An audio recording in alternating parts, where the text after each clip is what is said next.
today on Teardown. Well, hello there. It looks like that judging by a recent mouse click that you performed, you have some questions and interests in the green laser pointers sold on eBay. Well, come on in. I'll answer all your questions for you in this video. Alright, so one of the main questions that I have is how to take apart one of these cheap green eBay lasers.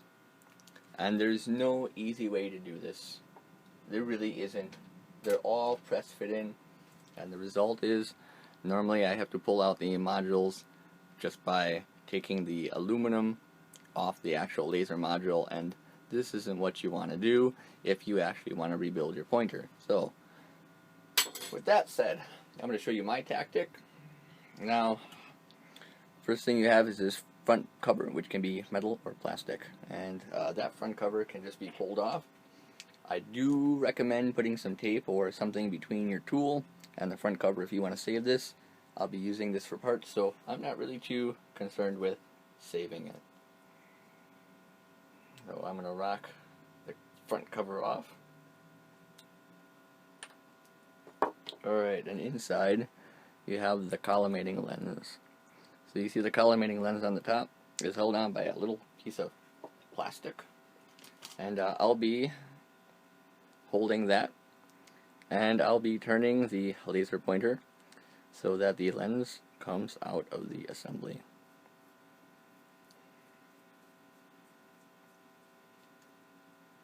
Just like that. So now you get this bigger dot. If I pull it up, you'll see that it's bigger, and if I push it down, see that it gets smaller. I'm going to go ahead and take off the battery section, and this is what we're stuck with, which is the front piece of the laser assembly, and this is the hardest thing to try to work with. An extraction tool is actually pretty easy to make. However, you'll have to sacrifice one green laser pointer to make one. Now, I recommend that if you're getting into lasers and modifying them, to purchase more than one laser pointer, simply because it always is a good idea to have more than one. So, with that said, how does this extractor tool work, and where do you get it from? If you look at the laser assembly side by side, you'll see on the bottom it's that one piece of the laser diode case that is used. So on the bottom you'll see where the laser diode gets pressed in, and you'll need to get a drill bit and then drill it out so it's wider. Once you have that done, this one's been used, but you'll get a screw, and you'll put that screw in there, and then you'll have to find a nut and put that on there as well. Once again, this has been used many times, so I have to put that down in the vise, put it together again. Grab this here again.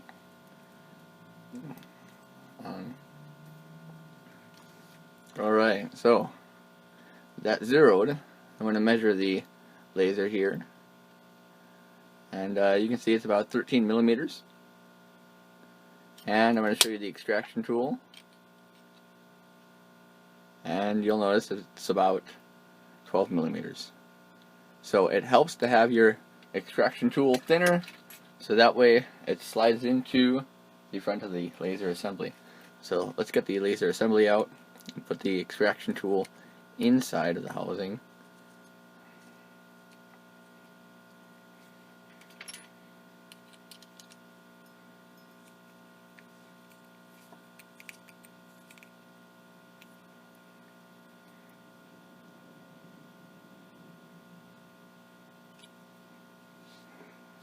Alright, so let's get ready to work on this. I'm going to take this back up off the glass here and work with it back on the wood. If you choose to make a diode extraction tool like I have, try to avoid using aluminum. Some laser pointers are made with this piece in aluminum, and it's not so structurally as sturdy as brass is, so it can make for a very poor diode extraction tool. The problem is the threads are quite easy to rip out, and that can cause problems. Now on to the part nobody likes.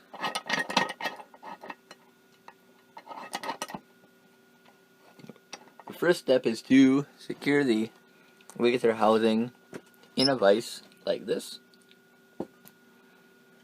And from that point, things get interesting. Now, this won't always work, but this is one of the most reliable methods. So let's get to it. You want to start off, and you want to place the pliers along the base of the laser pointer as evenly as you can to avoid crushing the case, and then apply downwards pressure on it. This will start to lift the case off the laser module.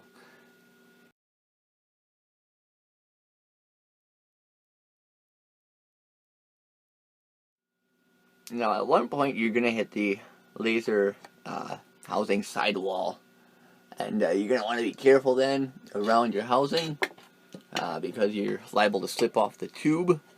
I'll also slide this down a little bit more onto the bolt. Get a better grip on it.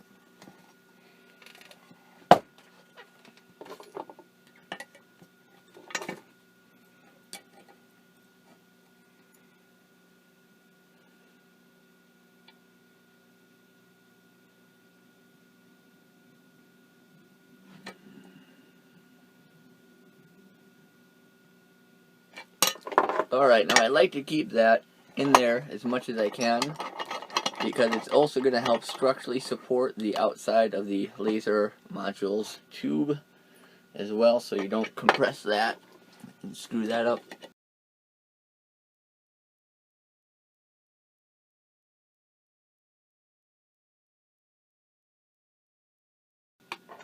Alright, now at this point we have the module.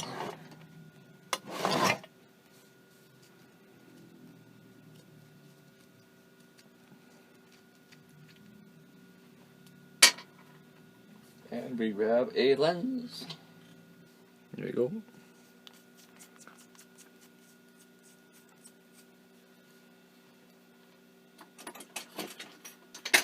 Give the module a quick test to see if it works though.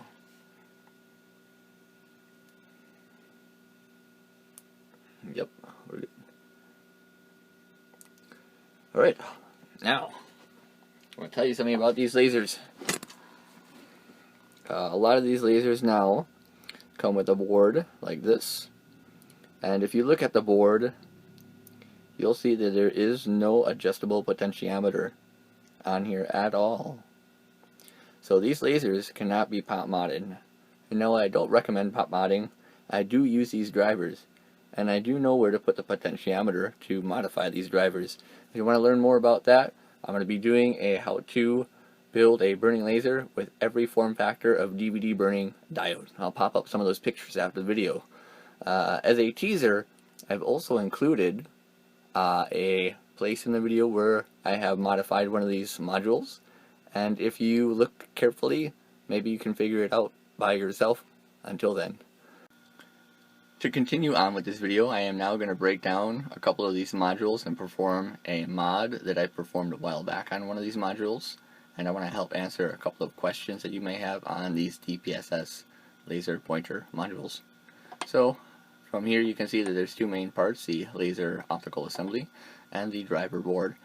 For now, we're not going to really worry about the driver board, but until then we're going to worry about the optical assembly here on the front. Now there's a little black piece of plastic that I had you remove out earlier, and it's a two-piece assembly, and it's just this threaded piece of plastic here that houses a lens in the front.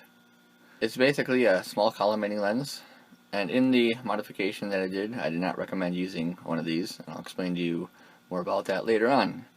But if your laser pointer gets fuzzy or dirty, this is usually the culprit. You can see there's a couple of scratches on this one just because I removed it. I don't normally use these lenses for anything, and they're plastic, so to me they're a disposable item, but usually this is the culprit and what you have to clean when your laser pointer gets blurry. Alright, I'm going to remove the housing here, and this outside housing is essentially what keeps the laser pointer module in the tube. That's why it's serrated on the outside and it slides in. If you look inside of your laser tube, you'll often see where the module was slid into the tube. and on the top of that you have a couple of other parts. That is an expanding lens, and what it does is it expands the beam out wider, so that way the distance between the MCA and the collimating lens can be greatly reduced. Here I have two laser modules side by side. The one on the bottom still has the expanding lens on it, the other one no longer does. I'm going to turn off the light and show you what role the expanding lens plays in the assembly.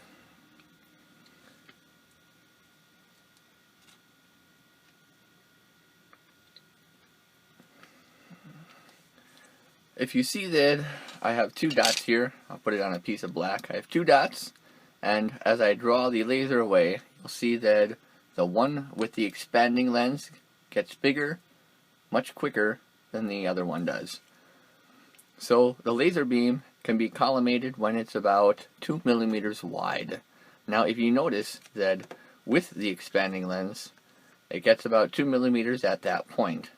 Without the expanding lens, it gets to 2 millimeters about 1.5 feet away, which is a little long for a laser pointer. Let's see some of those beam profiles with a little bit of fog.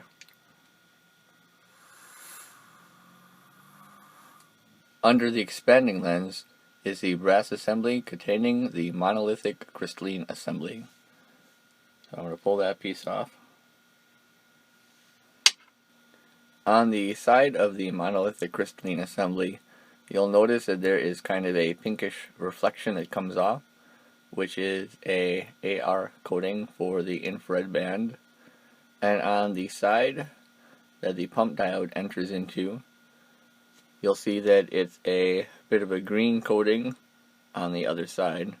And this basically keeps the green laser light from being reflected back into the pump diode.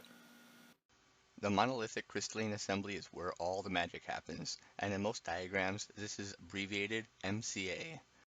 Inside the crystal assembly there are actually two main parts. First of all, the dark green crystal, which is a neodymium doped yttrium-orthiovanadate pumping crystal, and this takes 808 nanometer laser light and converts it over to 1064 nanometers. The second crystal, which is a whitish clear crystal, is potassium titanyl phosphate. This is a doubling crystal. Under a microscope, you can see where the infrared light enters in the neodymium-doped yttrium-orthiovanadate crystal. A small color change happens there. On the whitish crystal, the potassium titanyl phosphate, you'll notice a bright green coming out. Once you've taken off the monolithic crystalline assembly from your pump diode, you'll notice these two types of configurations, usually quite common. The configuration on the left side is one that uses an open can diode.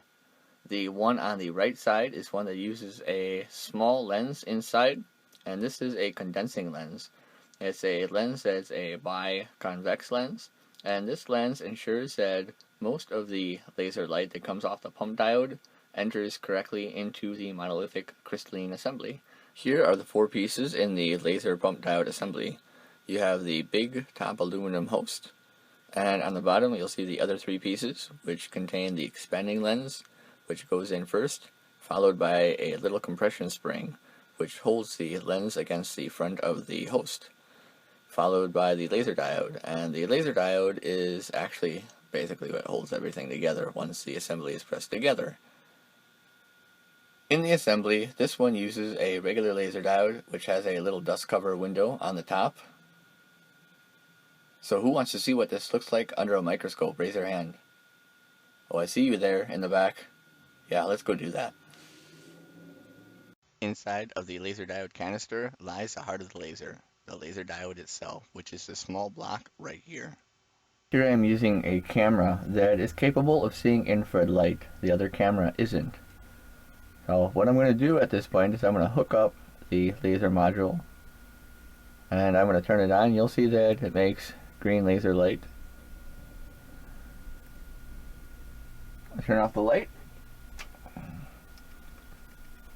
Once again, we get that nice green laser light coming out of that area. So what I'm going to do now on this assembly is I'm going to pop off the monolithic crystalline assembly. And this is the part that a lot of people got mad at me for because their green laser pointer in the mod that I posted up no longer put out laser light that they could see. Let's see what this camera sees. So you see this big bar right here. That big bar is actually infrared in the 808 nanometer range. And that laser light puts out anywhere from 80 to 150 milliwatts of IR laser light. Now this is much brighter than the 5 milliwatts that you normally get out of the laser, and a lot of videos post up about how dangerous this light is.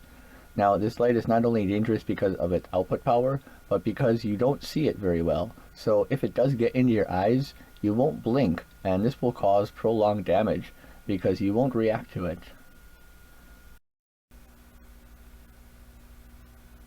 A common question that was asked when I launched the Optical Mod video was, can I use the original lens?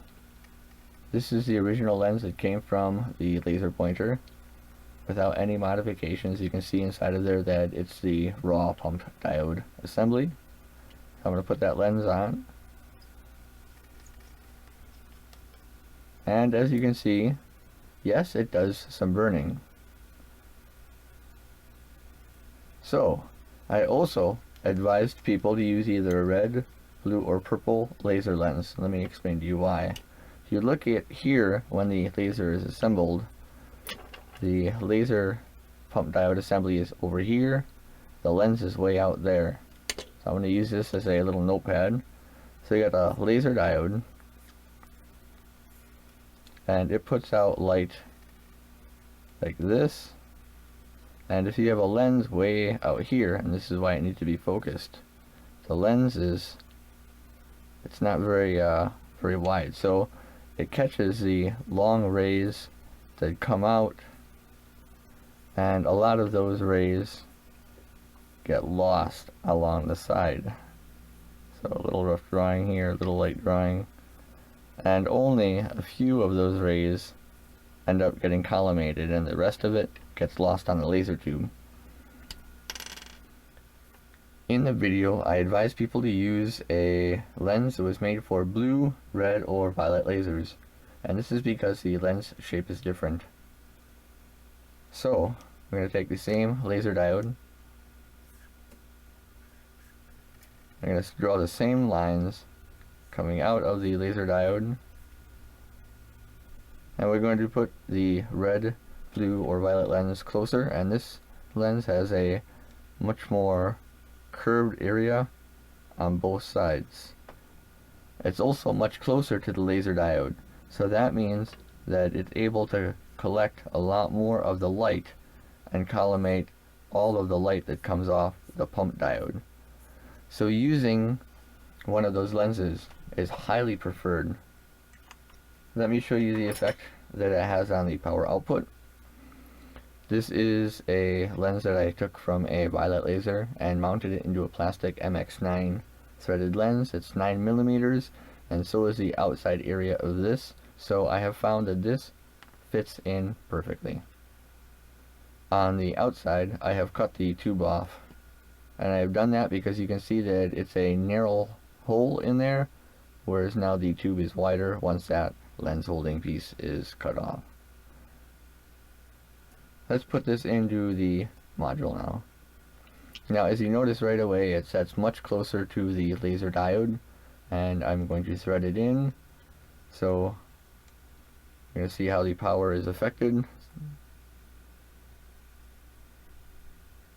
So you can see that there is a lot more power now coming out of that laser assembly compared to using the regular lens that came with the laser pointer. Has a lot more power coming out, maybe 3-4 times as much, maybe more. But that is why I advised using that lens. This puts out a lot of energy, and you can buy one of these lasers for literally less than $2. So if you want a burning laser, this is the cheapest way. It does not involve pop modding. I do not recommend pop modding because it will ruin your laser diode. The last thing I want to cover in this video is that some people asked if it was possible to turn their lasers green back after doing the optical mod. Yes, it is. I'm going to show you how to do that with this laser now. So I'm going to take just a small amount of super glue and I'm going to put it around the edge, not too much. You want to really minimize the amount of super glue that you use. Take off some of that actually. And then you take the monolithic crystalline assembly and you can simply glue that right back onto your laser. It will take a little bit of time to find the sweet spot, but it is completely possible. So I'm going to line that up and I'm going to start turning this on now. See if we get green light at a certain point.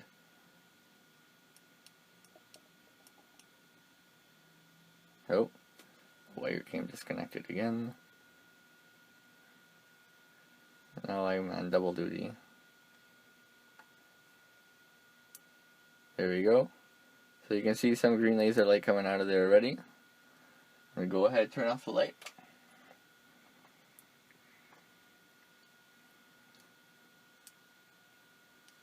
So after you got that in position,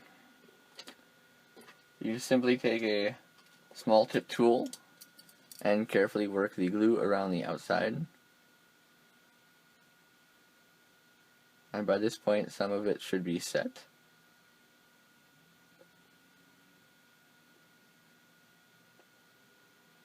If not set enough. Now you'll also want to make sure that it is center as well. By center I mean that it lines up with the collimating lens in the front. So we're going to put that all into the assembly. And that wire came undone again. So you can see it's all lined up.